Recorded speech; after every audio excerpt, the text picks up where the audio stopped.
তাহলে সবাই বিশ্বাস করেন আমরা এসেছি যাওয়ার জন্য। দরকার কিসের জন্য? থাকার জন্য যাব।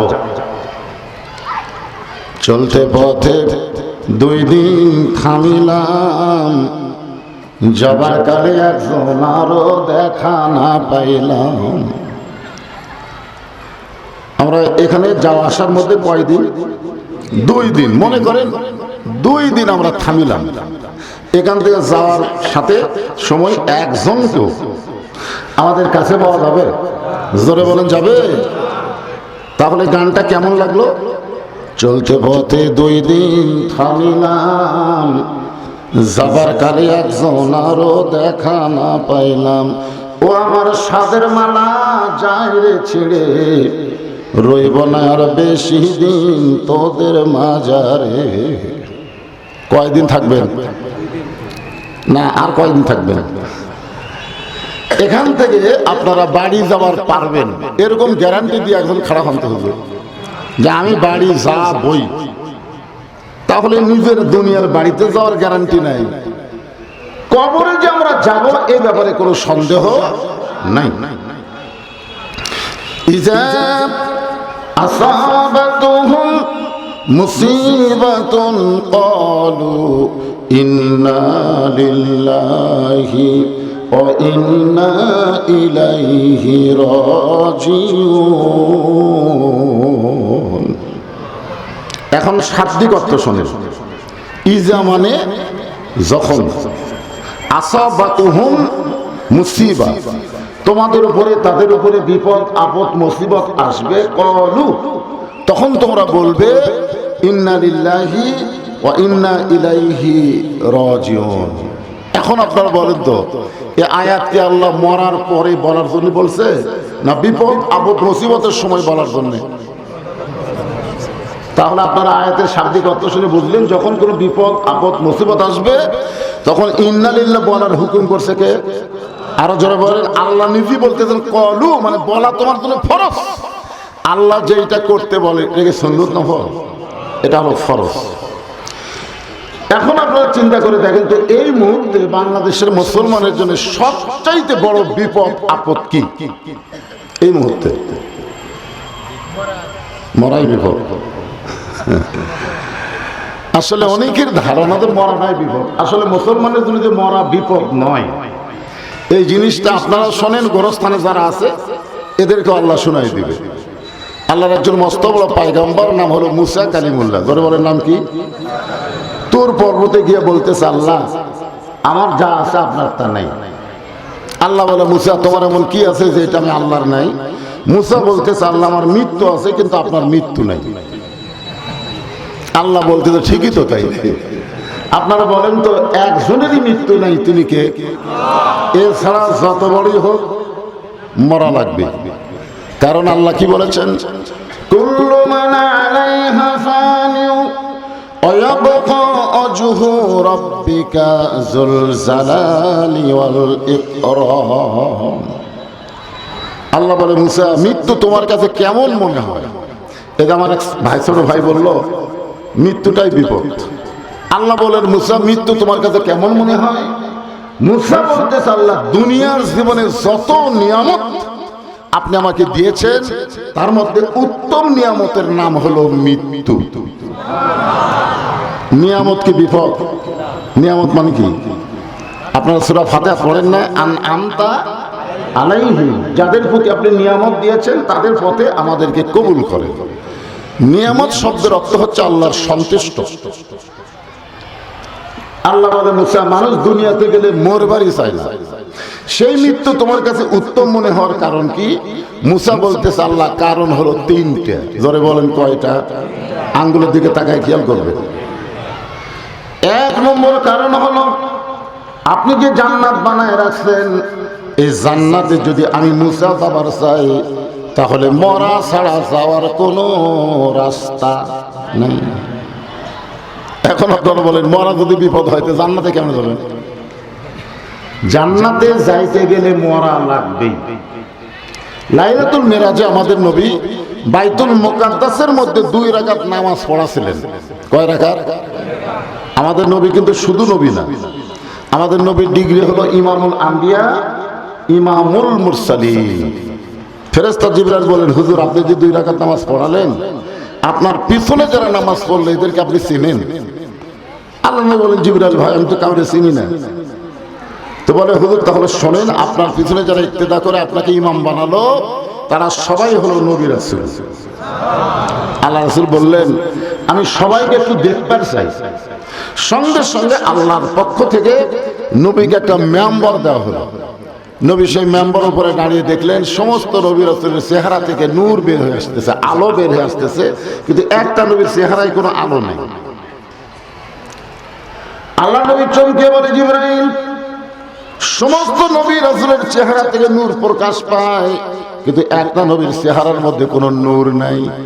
জিবরাইল বলে, হুজুর আপনি তাকে ডাকেন। আল্লাহ রাসূল তাকে কাছে ডাকলেন, জিজ্ঞাসা করলেন আপনার নাম কি? বলে, আমার নাম হলো ঈসা রূহুল আল্লাহ। আল্লাহ নবী চমকে গিয়ে বললেন যে সমস্ত নবীর চেহারা থেকে আলো বের হচ্ছে, নূর বের হচ্ছে, কিন্তু আপনার চেহারা আলো নাই কেন? ঈসা বললেন, সমস্ত নবী আপনার পিছনে জান্নাত থেকে এসে নামাজ পড়লো, এই জন্য তাদের চেহারা আলোকিত হয়ে গেছে, কিন্তু আমি তো জান্নাত থেকে আসতে পারিনি। তো নবী বললেন, কেন? বলে, আমার তো মৃত্যুই হয়নি। মৃত্যু না হলে আমি জান্নাতে কেমনে যাব? আমি 4র্থ আসমান থেকে আপনার পিছনে নামাজ পড়তে আসলাম। এখান থেকে বিশ্বাস করতে হবে, না মরলে জান্নাতে যাওয়া যাবে।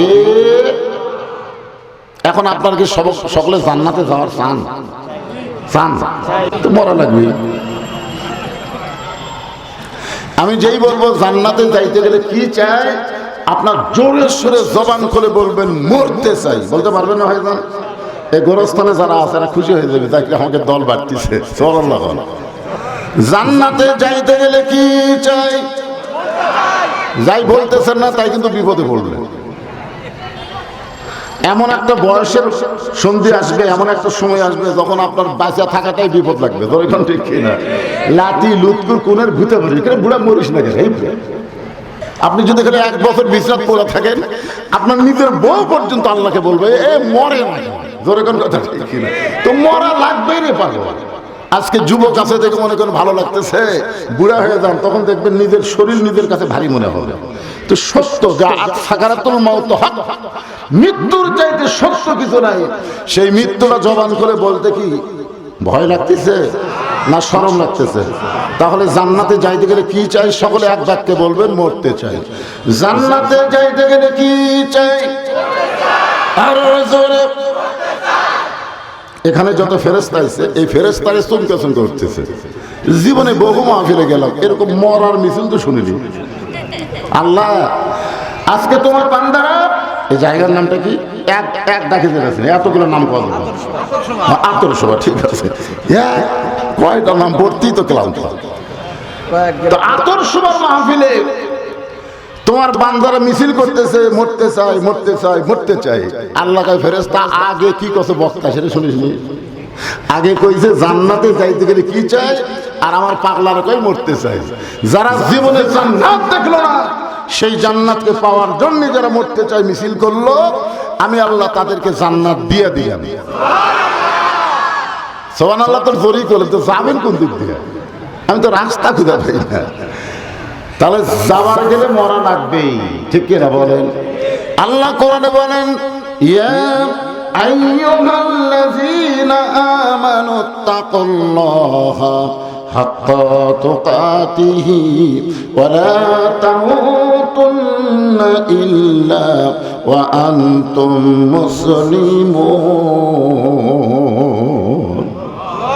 এখানে আল্লাহ বলতেছেন তোমরা ততক্ষণ পর্যন্ত মৃত্যুবরণ করো না যতক্ষণ তোমরা মুসলমান না হবে। অর্থাৎ মুসলমান হয়ে আমাদেরকে মরার কথা কে বলেছেন? হিন্দু হয়ে মরলে, তারপরে বৌদ্ধ খ্রিস্টান ইহুদি হয়ে মরলে কথা কর না কেন? এটা কি আমার কথা না আল্লাহর কথা? আল্লাহ বলেছেন ওয়ামান ইয়াবতাগি গায়রাল ইসলাম দীনান ফালাই ইউকবালা মিনহু। ইসলাম ছাড়া অন্য কোন জীবন ব্যবস্থা ধর্মকে যদি গ্রহণ করে, আল্লাহ বলেছেন সেইটা কবুল করা হবে না। আল্লাহর কাছে একমাত্র কবুলযোগ্য ধর্মের নাম কি? আর জোরে কোন? তাহলে মুসলমান হয়ে কারা মরতে পারবে? যারা ইসলামকে গ্রহণ করেছে। তা আপনাদের কি মনে হয় আমাদের মৃত্যুটা কি হবে? মুসলমান হয়ে হবে? বর্তমান পরিবেশে আর একটা ভয় লাগতেছে, সেটা হলো মুসলমানের সাথে সাথেই আর একটা শব্দ আছে, মুনাফিক। এই মুনাফিকের আবাদ কিন্তু মুসলমানের ভিতরেই হয়। ইহুদি খ্রিস্টান বৌদ্ধর মধ্যে কোনো মুনাফিক নাই, মুনাফিকের আবাদ হয় মুসলমানের ভিতরে।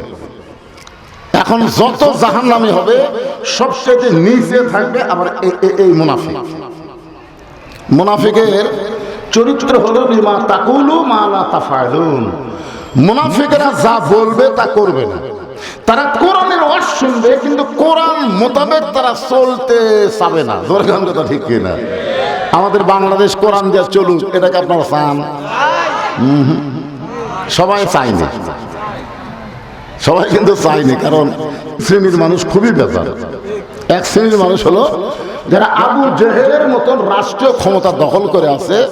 মানুষের তৈরি সংবিধান তারা মানবে, কিন্তু আল্লাহর কোরআনের সংবিধান তারা মানবে না, মুসলমান দাবি করবে।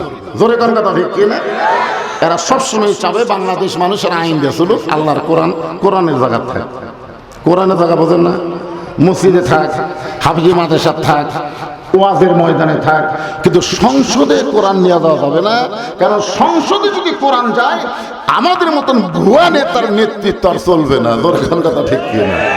এরা কোনোদিনও চাবে না যে আল্লাহর কোরআনের বিজয় হোক। 2 নম্বর হলো পুঁজিপতি, যাদের টাকার কোনো হিসাব নেই। এরকম 100 জন ধনী বাংলাদেশে আছে যাদের টাকা হলো 1000 কোটির উপরে।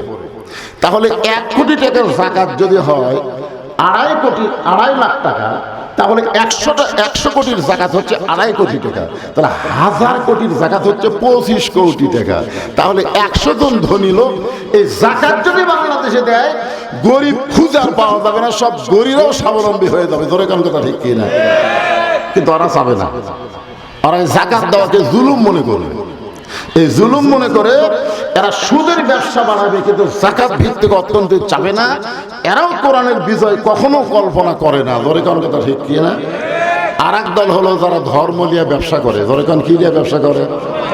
দয়াল বাবার দরবারেতে কেউ ফিরে না খালি হাতে। আপনারা বলেন তো, দয়াল বাবার দরবারে হবি না দয়ার আল্লাহর দরবারে হবি? তাহলে ওরা আল্লাহর জায়গায় কি ঢুকাছে? বাবা ঢুকাছে। এটা যদি আমরা এভাবে বলি, দয়ার আল্লাহর দরবারেতে কেউ ফিরে না খালি হাতে, আল্লাহ আল্লাহ আল্লাহ। কোন অসুবিধা আছে? আর ধর্ম নিয়ে যারা ব্যবসা করতেছে তারা জিকির করে, আমার দয়ার বাবার দরবারেতে কেউ ফিরে না খালি হাতে। আপনারা বলেন এরা কোনদিন চাবে যে কোরআন দিয়ে বাংলাদেশ চলুক? কারণ কোরআন দিয়ে যখন বাংলাদেশ চলবে, বাংলার জমিনে আর কোনো ভণ্ডামি থাকবে না। মুসা বলে আল্লাহ মৃত্যুকে পছন্দ করার 1 নম্বর কারণ হলো না মরলে জান্নাতে যাওয়া যাবে না। এত সুন্দর জান্নাত আপনি বানায় রাখছেন, ওই জান্নাতে যাবার চাইলে মরা লাগবেই। এই কারণেই মৃত্যুকে আমি 1 নম্বর পছন্দ করি। আল্লাহ বলে মুসা মৃত্যুকে পছন্দ করার 2 নম্বর কারণ কি? মুসা বলতে চাল্লাম মৃত্যুকে পছন্দ করার 2 নম্বর কারণ হলো আমার মৃত্যুটা কেবলমাত্র আপনার জন্যই আমি ওয়াকফ করেছি। মরবো কার জন্যে? আল্লাহর জন্য। কোন মানুষ যখন মরবে, ওই মানুষ কিন্তু মৃত্যুকে ভয় করে। যেমন একজনের নাম হলো মীর কাসিম আলী। ধরেন নাম কি? মীর কাসিম আলীকে উকিল বলতেছে, স্যার রাত 12টায় আপনার ফাঁসি হবে। তখন বলে এখন কয়টা বাজে? তো বলে এখন তো 9:30 বাজে। আলহামদুলিল্লাহ, এখনো 2.5 ঘন্টা। উকিল চোখ করে, স্যার আপনি পাগল হচ্ছেন, 2.5 ঘন্টা পর আপনার ফাঁসি হবে। খামাখা 2.5 ঘন্টার জায়গায় থেকে লাভ কি? ঘুম পাড়ি থেকে লাভ আছে। 2 ঘন্টা পরে এসে আমাকে ডাক দিয়ে উকিল মনে করছে ফাঁসির চিন্তা লোকটা পাগল হয়ে গেছে। আসলে মৃত্যু তার কাছে কোনো ব্যাপারই না, বিশ্বাস করে আসলে যাওয়া লাগবে। ধরে খাওয়ার কথা ঠিক কিনা? এই বিশ্বাসে ঘুমিয়ে গেছে। 2 ঘন্টা পরে উকিল এসে দেখে ফাঁসির কন্ডম ছেলে নাক ডেকে ঘুম পাড়তেছে। উকিল কয় খেয়ে আর 8 ঘন্টা পর তার ফাঁসি হবে, এইভাবে ঘুম পাড়তেছে মানুষ কেন? পায়ের বুড়াঙ্গুলো লাভ দুটো বলতে কে ভাই ফাঁসির সময় হয়েছে? না স্যার, এখন 8 ঘন্টা। ওযু করে 2 রাকাত নামাজ পড়ে, কোরআন শরীফ থেকে 2টা সূরা মুখস্থ তেলাওয়াত করে, একটা হলো সূরা মুল, একটা হলো সূরা মুজাম্মিল। তারপরে কন্ডম ছেলের মধ্যে যে কয়টা পাঞ্জাবি ছিল সবচেয়ে ভালো পাঞ্জাবি গায়ে দেয়া মাথায় হাসড়ায় বলে চলো যাই। উকিল বলে স্যার আপনার ফাঁসি হবে, আপনি কি শ্বশুর বাড়ি যাচ্ছেন? মীর কাশমারি মুচকে মুচকে হাসার বলে উকিল ফাঁসি হবে আমার আর তোমার চোখে পানি। ইমানদারেরা বিশ্বাস করে আসলে যাওয়া লাগবে, যাওয়াকে তারা কোনোদিন পরোয়া করে না, তারা খেয়াল করে তার বুকের মধ্যে ইমান আছে কি না। জোরে কোন ঠিক কিনা? ইমানের বলে বলিয়ান হয়ে আমি ঘুমাইছিলাম, এই 2 ঘন্টা ঘুমের মধ্যে আমার আল্লাহ পাক আমাকে দেখায় দিয়েছে ফাঁসির মাধ্যমে আমাকে 8টা জান্নাত দিয়া বরণ করা হবে, কারণ আমার মৃত্যু হবে আল্লাহর জন্য। জোরে কোন কার জন্য? দুনিয়ার জন্য না।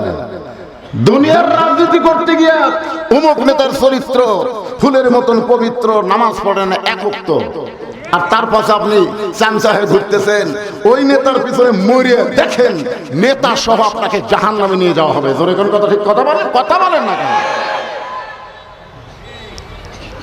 আমার মৃত্যুটা কেবলমাত্র আপনার জন্য অক্ষ করে দিয়েছি।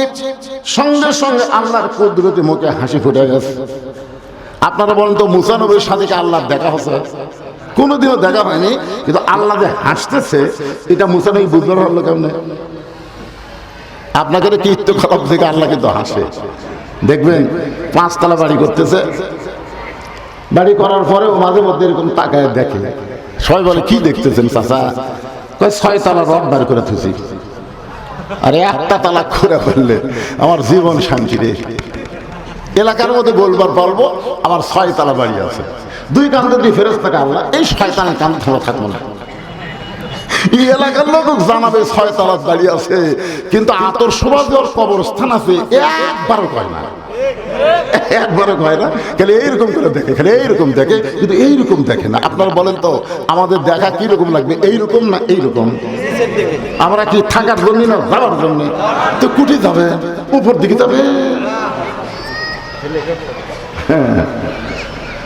তোমার 2 কান্দে 2 মোহরি লিখিতেছেন ডায়েরি, দলিল দেখে রায় দিবে, টাকা পয়সার নাই কারবার। সবাই বলেন আছেন আমার মুক্তার, আছেন আমার ব্যারিস্টার, শেষ বিচারের হাইকোর্টেতে তিনি আমায় করবেন পার। আমি পাপী তিনি জামিনদার। পারাপারে থাকলে তারা, পারাপার বোঝেন? পারাপারে থাকলে তারা, সঙ্গে নিও গাড়ি ভাড়া, জবাবদিহি করতে হবে, জবাবদিহি করতে হবে, ধরলে টিকিট কালেক্টর। আমি পাপী তিনি জামিনদার। সেই দিনের সে স্টেশনে থাকবে নানান প্যাসেঞ্জার, থাকবে নানান, হিন্দু থাকবে, বৌদ্ধ থাকবে, খ্রিস্টান থাকবে, ইহুদি থাকবে। সেই দিনের সে স্টেশনে, স্টেশন মানে হাসরের ময়দান, সেই দিনের সে স্টেশনে থাকবে নানান প্যাসেঞ্জার। দ্রুত জানে পার হবে সে, দ্রুত জানে পার হবে সে, টিকিট কাটায় আছে যার। এই টিকিটটা হলো লা ইলাহা ইল্লাল্লাহু মুহাম্মাদুর রাসূলুল্লাহ। আল্লাহর কুদরত মুখে হাসি ফুটে গেছে। মনে করেন এখন, তখন মোবাইল নামে নিয়ে, এখন যেরকম 3 টাচ মোবাইল। আমি যখন প্রথম মোবাইল কিনি তখন ছিল বাটন মোবাইল। ধরে কোন কি মোবাইল? তা আমার সঙ্গে ঢাকার এক বন্ধু কথা বলতে বলতে কাঁদতেছে, আমি কিন্তু বগুড়ার থেকে বুঝতে পারতেছি কেন কান্দিস কেন, ওটাকে আমি দেখতে পারতেছি। আমার কথা বলতে বলতে হাসতেছে, আমি তোর কেন হাসিস কেন? তার মানে কি ওর হাসিকে আমি দেখছি? তাহলে কথা বললেও হাসি কান্না বোঝা। তাহলে আল্লাহ হাসতেছে, এটা মুসা নবী কথা বলার সময় বুঝবার পারছে। মুসা বলে আল্লাহ আমার কথা শুনে আপনি হাসেন কেন? আল্লাহ বলে মুসা তুমি বড় চালাক, তুমি বড় চালাক। আমার জন্য যারা নিজের জীবনকে অক্ষ করে দিবে আমি আল্লাহ বলতেছি তাদের মৃত্যু না। সুবহানাল্লাহ না, আপনি মরবেন না। আপনি যখন আল্লাহর জন্য নিজের জীবনকে অক্ষ করে দিবেন, আল্লাহ কি বলতেছেন? ওয়ালা তাকুলু লিমান ইউকতালু ফি সাবিলিল্লাহি আমওয়াতুন বাল আহইয়াউ ওয়ালাকিন লা তাশউরুন। কার কথা? আপনারা একটু বিবেকের আদালতে চিন্তা করে দেখেন তো, আবু সাইদ কি মরছে? এই যে রংপুরের আবু সাইদ সর্বপ্রথম হাসিনার বিরুদ্ধে, বাতিলের বিরুদ্ধে হকের পক্ষে জীবন দিছে। ধরে কোন কথা ঠিক কিনা? ওই কি মরছে? আমার গ্রাম সম্পর্কে এক চাচাতো ভাই আমার কইলো, ভাই জান আপনি হুজুর মানুষ, আমার একটা ছেলে হয়েছে, আপনি একটা ভালো নাম রাখেন। তা আমি কইলাম আবু সাইদ রাখো। আমার ছোট ভাই খুশি হয়ে আমার 500 টাকা হাদিয়া দিল, পকেটে ছেড়ে দিলাম। আমার ছোট ভাই 3 মাস পরে এসে বলছে যে ভাইজান আপনি তো আমার ছেলের নাম আবু সাইদ রাখলেন, কিন্তু উত্তর পাড়ার আরেকজন ছেলের নাম আবু সাইদ হচ্ছে, কোন তো একই পাড়ার 2 আবু সাইদ কেমন লাগে? তাই ফজলনাথ চোড়ার বাড়িতে গেলাম, যা বললাম ভাই রে আমার 500 টাকা হাদিয়া দিছে রে, আর সেই জন্য আমি আবু সাইদ রাখছি, তুই কেমনে রাখলি? তখন কয় হুজুর আপনার কি বাড়িছে নাকি? না বাঁচেনি তো, দরকার আরো 10টা হবে, অসুবিধা কি? বিশ্বাস করেন কোন আমার সামনে আমার পাড়ার পশ্চিম পাড়ায় আর একটা ছেলে আছে, ওর নাম আবু সাইদ। তা আমার ভাইয়ের সঙ্গে বলতেছে দেখো আবু সাইদ তোমার গ্রুপ হওয়ার ধরলো। আমি বললাম বাজে তো বাজলো কোন জায়গায়, অসুবিধা কি? আমার এক খালাতো বোনের মেয়ে হয়েছে বহুদিন পর, চেষ্টা তদবির হওয়ার একটা মেয়ে দিছে। তোমার খালা আমার মোবাইল করে কইলো বাবা তুমি হুজুর মানুষ ওয়াজ করে খাও, একটা ভালো মেয়ের নাম বলো তো। তা আমি বললাম খালা হাসিনা রাখা। সেই কথা হাসিনা। খালা 30 সেকেন্ড আমার সাথে কথা কয় না। আমি বললাম কে রে? খালা কথা বলে না কে? ও খালা কি হলো? এই তুই আলেম না জালেম রে? তোকে আমি বললাম একটা ভালো নাম তোমার, আর তুই খুনি হাসিনার নাম কর। তখন আমি দেখলাম ভাই আবু সাইদরা মরেনি, হাসিনাই পাশে থাকা পচে গেছে। ধরে কোন কথা ঠিক কিনা? এই জন্য জীবন দেওয়া লাগবে কার জন্যে? জোরে বলেন। আল্লাহর জন্য যারা জীবন দিবে আল্লাহ বলতেছে তাদের মৃত্যু হবে না, আমি আল্লাহ বলতেছি তারা অমর হয়ে যাবে।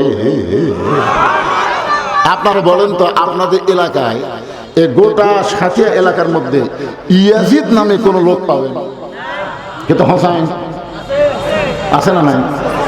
তাহলে চিন্তা করে দেখেন তো, হোসাইন প্রত্যেকটা পাড়া পাড়ায় আছে, আর গোটা পাবনা জেলা তো ইয়াজিদ নাই। তাহলে ইয়াজিদও মুসলমান, হোসেনও মুসলমান। ইয়াজিদ কেন নাই, হোসেন কেন আছে? ইয়াজিদ ক্ষমতার অহংকারে ভালো মানুষগুলোকে হত্যা করেছে, ফাঁসি দিয়েছে, বহু কিছু করছে, যার কারণে ইয়াজিদ মরার সঙ্গে সঙ্গে নিভে গেছে। আর যাদেরকে হত্যা করেছে তারা কিয়ামত পর্যন্ত অমর হয়ে আছে। আছে না নাই? ইয়াজিদ তখন ছিল দামেস্কে। কোথায়? দামেস্কে ছিল। আমি কিন্তু মুসা নবীর 2 নম্বরের পয়েন্টের উপর কথা বলতেছি, সময়ের দিকে খেয়াল করে আমাকে ওয়াজ করা লাগবে, কারণ সময় তো বেশি নাই। তো এখন দামেস্কে তখন ইয়াজিদ সিংহাসনে বসে আছে। এমন সময় জিয়াদ এক গামলার মধ্যে হোসেন রাদিয়াল্লাহর মাথাটা ইয়াজিদের দরবারে হাজির করছে। হোসেন রাদিয়াল্লাহর দেহ পড়ে আছে কারবালায়। ধরে কোন কোথায়? কারবালায় দেহ পড়ে আছে। দেহের উপর কি অত্যাচার হয়েছে এটা আপনারা জানেন। তার দেহের উপর দিয়ে 80টা ঘোড়া ছুটানো হয়েছে, গোটা দেহ তন্ন বিচ্ছিন্ন করে দেওয়া হয়েছে, ছিন্ন ভিন্ন করে দেওয়া হয়েছে। আর সেই হোসেনের দেহ আছে কারবালায়, আর মাথাটা নিয়ে গেছে দামেস্কে ইয়াজিদের দরবারে। ইয়াজিদ তখন সিংহাসনে বসেছিল, তার হাতে একটা লাঠি। ধরে কার হাতে কি? ওই লাঠিটা হোসেন রাদিয়াল্লাহর মুখের মধ্যে ঢুকিয়ে দিলেন। দেহ তো নাই, এখানে মাথা। সেই মাথার মুখের মধ্যে ঢুকিয়ে দিয়ে বলেন হোসাইন তুই শেষ, তুই শেষ হয়ে গেলি। তোর নানার ইসলামকে বাঁচাতে গিয়া তুই শেষ হয়ে গেলি, আর আমার বাবার ইসলামকে বাঁচাইতে গিয়া আমি ক্ষমতায় বসে আছি। আপনার বলেন তো ইসলাম কি দুটা না একটা? ও বলতেছে আমার বাপের ইসলাম, আর হোসেন রক্ষা করবে ওর নানার ইসলাম। নানার ইসলামের নিয়ম হলো আবু বকর রাদিয়াল্লাহু খলিফা ছিলেন, তার বেটা আব্দুর রহমান যোগ্য হওয়ার পরেও খলিফা হওয়ার পারলেন না, কারণ খলিফা বাবা নির্ধারণ করবে না, জনগণের দ্বারা নির্ধারণ হবে। তোরে কোন ঠিক কি না? হ্যাঁ। এখন আপনারা বলেন, হযরত আবু বকর রাদিয়াল্লাহু যখন ওমর ফারুক যখন দুনিয়া থেকে গেলেন, তার কিন্তু যোগ্য ছেলে ছিল না, আব্দুল্লাহ ইবনে ওমর, যিনি 30 পারা কোরআনের হাফেজ, 6 লক্ষ হাদিসের হাফেজ। তারপরে হযরত ওমর কিন্তু তার ছেলেকে খেলাফতের দায়িত্ব দিলেন না, জনগণ তাকে দিবে, সে খলিফা হবে। তারপরে ওসমানের অবস্থা, আলীর অবস্থা একই। কিন্তু আমিরে মুআবিয়া রাদিয়াল্লাহু তাআলা আনহু তিনি জীবিত অবস্থায় তার ছেলে ইয়াজিদকে খলিফা বানায় গেলেন। এইখানেই কিন্তু একটা দ্বন্দ্ব, যে নানার ইসলামে এরকম নিয়ম নাই, আর মুআবিয়া কি শুরু করলো, এখানে একটা দ্বন্দ্ব, মূল দ্বন্দ্ব এখানে। তবে হোসেন একটা প্রস্তাব দিয়েছিল, ইয়াজিদ আমার কোনো আপত্তি নাই, তোমাকে শুধু খলিফা হলে চলবে না, তোমাকে ইমামতি করা লাগবে। ইয়াজিদ বলতেছে, তুমি হবা ইমাম, আমি হব রাষ্ট্রনায়ক। একজন ইমাম হবে, একজন রাষ্ট্রনায়ক হবে। হোসেন বললেন, এমন ইসলাম আমার নানার ইসলাম না। এই জন্য কিন্তু তার জীবন চলে গেছে। বিস্তারিত ঘটনা কারবার ইতিহাস বলতেছিল। তো মুখের মধ্যে লাঠি ঢুকে যখন ইয়াজিদ তিরস্কার করতেছে, হোসেন তুমি শেষ হয়ে গেলে, আর আমি ইয়াজিদ এখন ক্ষমতায়, আমি ইয়াজিদ আছি ক্ষমতায়, তুমি শেষ, তুমি ধ্বংস হয়ে গেলে। এরকম কথা 3-4 বার বলেছে। হাজার হাজার মুসলমান ইয়াজিদের সামনে ছিল, একটা মুসলমানও মাথা তোলেনি, সবাই এরকম করে শুনতেছে। আপনারা বলেন তো, এই ইয়াজিদের কথাগুলো কি মুসলমান পছন্দ হচ্ছে? একজনেরও পছন্দ হচ্ছে না, কারণ কেউ তার চেহারার দিকে তাকায় নাই, সবাই মাথা নিচু করে আছে। কিন্তু মাথা তুলে তাকাইছে না, কারণ কি, যদি কিছু বলি তাহলে আমারও দেহ থেকে কাল্লা হোসেনের মতনই যাবে। বাঁচা থাকার চিন্তায় কেউ আর প্রতিবাদ করেনি। কেউ যখন প্রতিবাদ করে না, এমন সময় 80 বছরের একজন বয়স্ক সাহাবী লাঠিতে ভর দিয়ে দাঁড়িয়ে গেলেন। যখন আপনি দাঁড়াবার পারবেন না, তখনও দাঁড়ানোর চেষ্টা করা লাগবে, সাথে থাকবে লাঠি। ধরে কোন সাথে কি?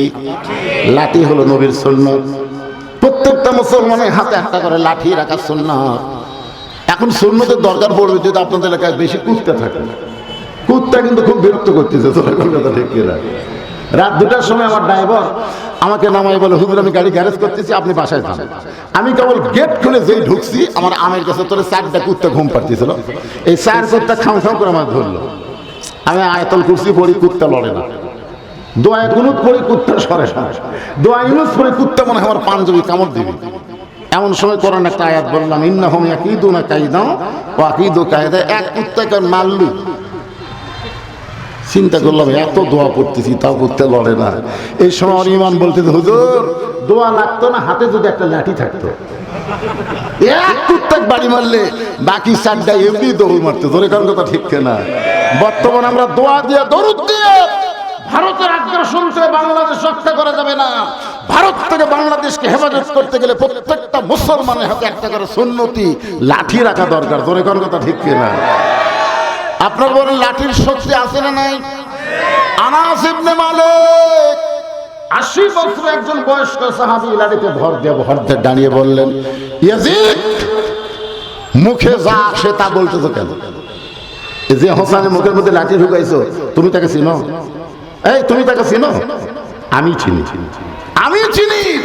যারা চিনে তারা হোসেনের বংশের সাথে কিয়ামত পর্যন্ত বেয়াদবি করবে না। জোরে গান কথা ঠিক কিনা? যারা চিনি, আমি চিনি। আল্লাহর নবী ফরজ নামাজগুলো মসজিদে জামাতের সঙ্গে পড়াতেন, সুন্নত নামাজগুলো, নফল নামাজগুলো রাসূল বাড়িতে পড়া পছন্দ করতেন।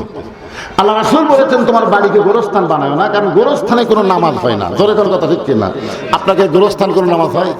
নামাজ হয় না। এই জন্য আল্লাহ রাসূল সুন্নত নফল বাড়িতে পড়তেন। আনাস বলতেছে, একদিন আমি দরজায় দাঁড়িয়ে আছি, এমন সময় আল্লাহর নবী নফল নামাজের নিয়ত করে নফল নামাজ শুরু করলেন। এক সময় আল্লাহর নবী নামাজের সিজদার মধ্যে গেলেন। এমন সময় কোত্থেকে হোসেন, যার মুখের মধ্যে লাঠি ঢুকাইছো, ওই হোসেন কোত্থেকে দৌড়ে এসে নবীর পিঠে লাফ দিয়ে চলে বলতেছে, চল ঘোড়া চল, চল ঘোড়া চল। নবী আছেন আমাদের সিজদায়, আর ছোট্ট হোসেন বলতে, চল ঘোড়া চল, চল ঘোড়া চল। আমি আনাস আশ্চর্য হয়ে গেলাম, ছোট মানুষ বুঝবার পারতেছে না। দৌড়ে গিয়ে হোসেনকে যখন নবীর পিঠ থেকে নামাবার চাই, এমন সময় আল্লাহ নবী নামাজ পড়া অবস্থায় হাত দিয়ে আমাকে নিষেধ করলেন। নামাজ পড়া অবস্থায় নবী হাত দিয়ে নিষেধ করলেন। আমি যখন হোসেনকে ভিড় থেকে নামালাম না, কিছুক্ষণ পরে হোসেন বলতেছে যে এই ঘোড়া চলে না, তার পিঠে বসে আমার লাভটা কি? এই বলে হোসেন যখন রাগ করে চলে গেল, এমন সময় নবী নামাজ শেষ করে আমি দৌড়ে গিয়ে বললাম, ইয়া রাসূলুল্লাহ, হোসেন আপনার পিঠে চড়ে বেয়াদবি করতেছে, চল ঘোড়া বলে। আমি নামাবার চাইলাম কিন্তু আমার নামাতে দিলেন না। রাসূল বলে, আনাস, ওই হোসেনকে তুমি চিনো? জোরে গান সুবহানাল্লাহ। আনাস, যেই হোসেন আমার পিঠে চড়ে আমাকে চল ঘোড়া বলতেছে, হোসেনকে তুমি চিনো? আনাস বলে, হুজুর আমি তো চিনি আপনার ছোট নাতি হোসেন। রাসূল বলে, আনাস রে, আমিও জানতাম আমার নাতি হোসেন, কিন্তু আজকে নামাজের মধ্যে আল্লাহ আমারে চিনাইলো গো নবী। আপনি যেমন হোসেনকে ভালোবাসেন, আমি আল্লাহ তেমন ভালোবাসি।